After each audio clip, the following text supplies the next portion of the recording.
এদিকে বঙ্গোপসাগরে ফের লঘুচাপ। তবে এবারের পরিস্থিতি আগের মতো উদ্বেগজনক নয় বলে আশ্বস্ত করেছে আবহাওয়া অফিস।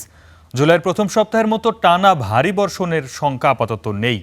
লঘুচাপটি নিম্নচাপে রূপ না নিলেও আগামী কয়েকদিন বৃষ্টি হতে পারে দেশের নানা অঞ্চলে। এবার উত্তর পশ্চিম বঙ্গোপসাগরে লঘুচাপ, আর তাতে আগামী ২-৩ দিন হতে পারে হালকা থেকে মাঝারি বর্ষণ। আর এর আওতায় পড়বে ঢাকা, চট্টগ্রাম, কক্সবাজার, কুমিল্লা, ময়মনসিংহ, সিলেট সহ এর আশপাশের জেলা। তবে জুলাইয়ের প্রথম সপ্তাহের মতো ভারী বৃষ্টির সুযোগ দেখছেন না আবহাওয়া অফিস। একই সঙ্গে এই লঘুচাপটি নিম্নচাপে পরিণত হওয়ার শঙ্কাও কম।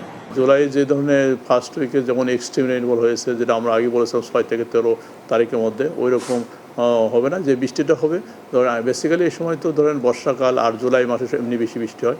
আপাতত ২-৩ দিন নর্মাল বৃষ্টি হবে। তবে লঘুচাপের প্রভাবে উত্তাল থাকবে সাগর। এতে পায়রাসহ ৪ সমুদ্র বন্দরে দেখাতে বলা হয়েছে ৩ নম্বর সতর্ক সংকেত। গভীর সমুদ্রে যেতে নিষেধ করা হয়েছে মাছ ধরা ট্রলারকে। গতকাল সাগরে একটা লঘুচাপ হয়েছে। এই লঘুচাপ আজকাল লঘুচাপ ইস্যু আছে, এটা হয়তো আরও একটু ইন্টেন্সিফাই করতে পারে। সেক্ষেত্রে হয়তো এটা সুস্পষ্ট লঘুচাপ হতে পারে। তবে এটা গতবারের মতো এটা আপনার নিম্নচাপ হওয়ার সম্ভাবনা অনেকটাই কম। এই জন্য এর প্রভাবটা অনেকটা কম থাকবে। ওই রকম এক্সট্রিম রেইনফল আপাতত কয়েকদিন হবে না। তবে দেখা যাচ্ছে যে আগামী ২ দিন মোটামুটি সারা দেশে ওই রকম বেশি বৃষ্টি হবে না, একটু বৃষ্টি বেশি থাকবে।